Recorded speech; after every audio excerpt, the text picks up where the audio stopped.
I just want to run through the new updated criteria for the in-running selections. It's just been simplified somewhat. So I've got the timer meeting here. Where they're in black, that indicates it's a flat race.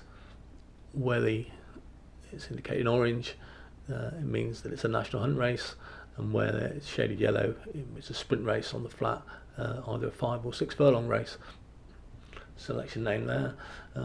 Move on to the dual columns, shaded in green. Here that gives that's the stall number. Where it's shaded there, in the case of Kyrat, it's there's a draw disadvantage, or perceived draw disadvantage, at that distance at the track.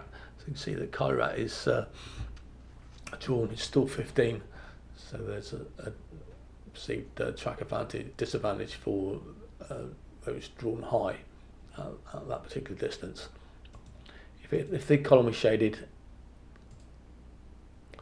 if the column was shaded in green, light green, that would mean that there was a perceived advantage, a draw advantage, but there's none today.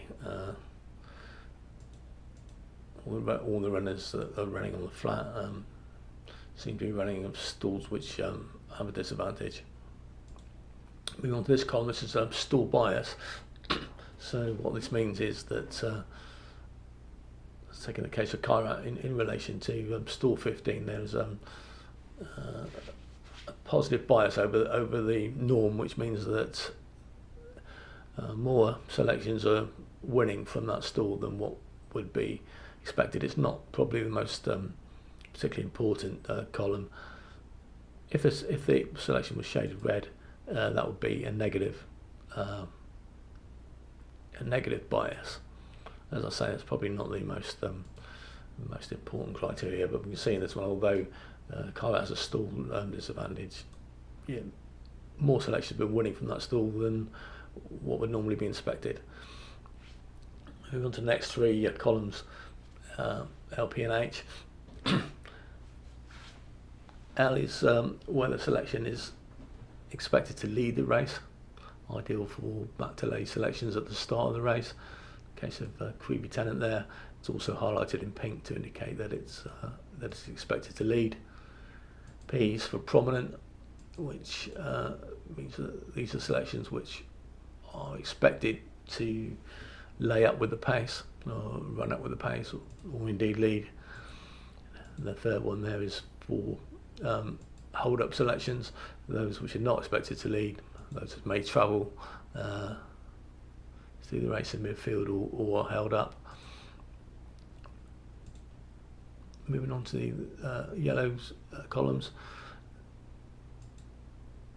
G is where G is for going, where the selection is won on today's going or similar.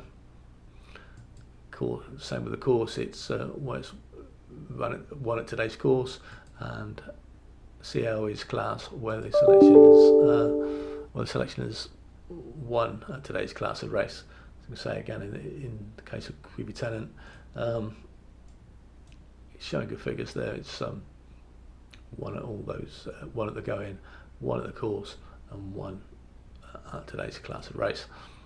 R is just a rating for 1 to 3 stars, whereby how the selection might be expected to run or form-wise in relation to today's race. So obviously the higher the better.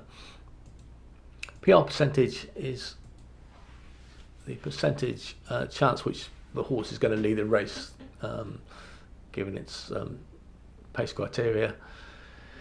So obviously Creevy Tennant being the expecting to lead, obviously that's highest, which is the 92% chance. Powerful Win normally leads the race, normally leads its races. It's an 84% chance that there is another selection in that race which likes to lead and run up with the pace. That's why it's slightly lower. And obviously the ones which are lower are the hold-up horses. Final column PD is description of what the expected paces be for the race, strong, medium, or strong, even, or weak. So the strongest pace is expected to be in the 5 furlong race, predictably, I suppose. And yeah, so that's basically it. Selections will be on the website through August.